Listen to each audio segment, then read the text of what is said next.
Okay,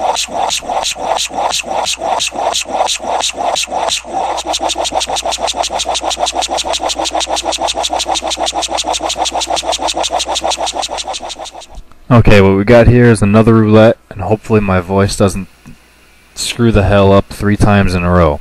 Anyway, I accidentally didn't record the first few moves. What happened is that I had a lead-off Toxicroak, and he had a lead-off Sharpedo.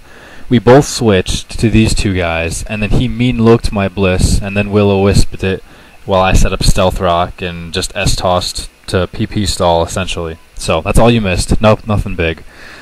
He eventually realized that it will take absolutely forever to get that Blissey away, so he's just going to go to Heracross. And I saw that if it's Scarfed, I need that thing slower, and I don't care about the Guts boost because I can kill it no problem. And if it is Scarfed, then it's still going to be a problem to kill, simply because I won't be able to outspeed it. So, and if it's Banded, then, well, whatever. Who cares? So, if he was Scarfed, I didn't see the Life Orb at first, I just assumed it was Stealth Rock damage, that I figured I'll Soft Boil enough that eventually Stone Edge is going to miss and I'll be fine. But I realized soon that he's now Life Orbed, and therefore I just let Blissey go because I don't want anything to take that hit, whether it's Mega Horn, Close Combat, or Stone Edge, or anything. So, and plus it was just more Life Orb damage just to guarantee that he would die. So, I had a couple dudes I could have brought in, like a Yanmega, probably would have been smartest, but I didn't. I ended up bringing in this thing, and I don't really know what I want him to think, because I have Sub for 2 reasons. The Perish Trapping set uses Sub, and then obviously the Sub and Calm Mind set uses Sub. So I did that hoping he would switch and keep it as fodder, or maybe use it later, but then I realized he's probably just gonna let it die and just not care about it. And so, I think now that was just a really bad choice. I should have brought something else in that would just finish it off, because he likely was just going to let it die anyway, and I wasn't going to get anywhere with it. So, I predicted he'd switch to, well, not predicted, I don't know what the hell that was. That was just weird. My brain wasn't connecting at that point. So, anyway, Sharpedo and Dusknoir is out, and that's all that matters. I know they can mix. I know that usually they go special side because of Surf, but I'm going to burn it anyway just to see. Turns out he does have Crunch, which actually does just about as much as Surf even with the burn on, which is kind of scary, honestly. I Pain Split, and then at the end of the turn I end up losing about 60 hit points, so it's not too bad, but it was mostly just because I didn't know what else to go to.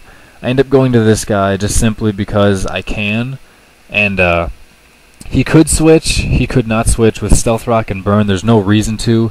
So I thought about Sucker Punch, and honestly, I wanted to use Sucker Punch, but I decided, I don't know, I'm just going to go with Cross Chop. I should live a Surf or a Crunch, and I go with Cross Chop, and I don't know what type of Suicune that is. It must be like, I don't know what type of Suicune that was, because it almost got one-hit KO'd, man. I have never seen anything like that before.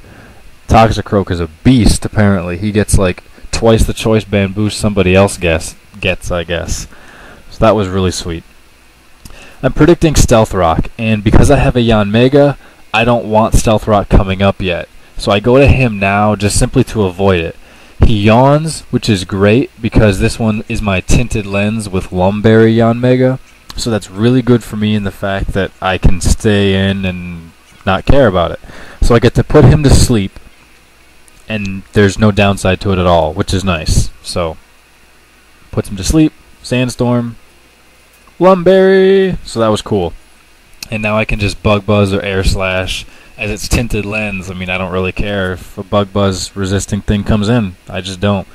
Stealth Rock kills the Sharpedo, so I mean, that's the only reason to save those types of guys, which, you know, that is a very good use still. That's not something to scoff at. The Dusknoir comes back in, and I figure I don't really want to take an Ice Punch, so I'm going to switch, and I go to my Dusknoir, who I figure is going to live. Maybe I can Shadow Sneak, or not Shadow Sneak, maybe I can Pain Split and get some HP back. Hopefully I can burn his, because a burned Dusknoir is a useless Dusknoir in my opinion.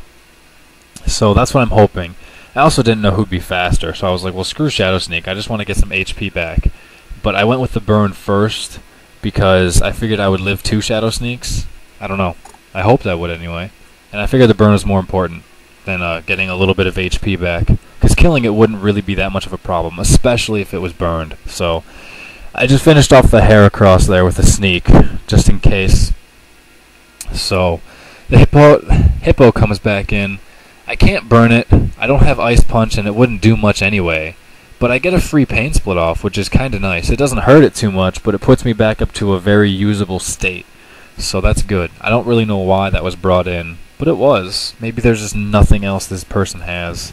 So he did seem to get a kind of wall-heavy team. I got a godly team, honestly. Like, I can't deny that. I got a godly roulette team. Like, this is essentially a real team. I would use this on a normal day. It was just that good that I got. So I send in the Locust again, just to, in case Stealth Rock comes up, or in case he wanted like Earthquake or something, I can dodge it, and just hit it with a special attack, mostly. That was the most important part. Go for an Air Slash, hoping for a flinch if he used Ice Punch, and he didn't. And so now I'm going to go for an Air Slash again, because even though it's Tinted Lens, I didn't know if Bug Buzz would kill it, and I was pretty sure by how much it did the Air Slash would be fine. So he brings in his last poke, which is a Weezing, which he probably should have brought into Toxicroak instead of the Hippo or something like that. I don't know.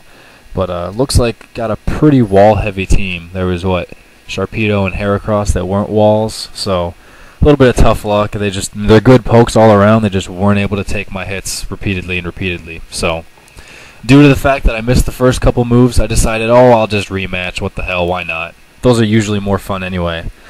So I decided to record it.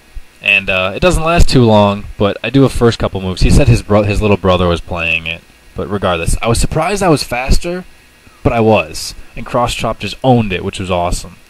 He brings in, or not Cross Chop, Earthquake. He brings in Suicune, expecting Cross Chop, I guess, and goes to Dusknoir. He should have just went to Dusknoir in the first place. I'm choice banded. And Earthquake clearly is going to 2-hit KO Dusknoir, which is freaking sweet, because this thing is a beast. It's a God Frog. But, that's it, folks. So, thanks for watching, and I'll check you guys out later. You'll get to step into the fight, the war, and use my music as a weapon. You know I'm talking.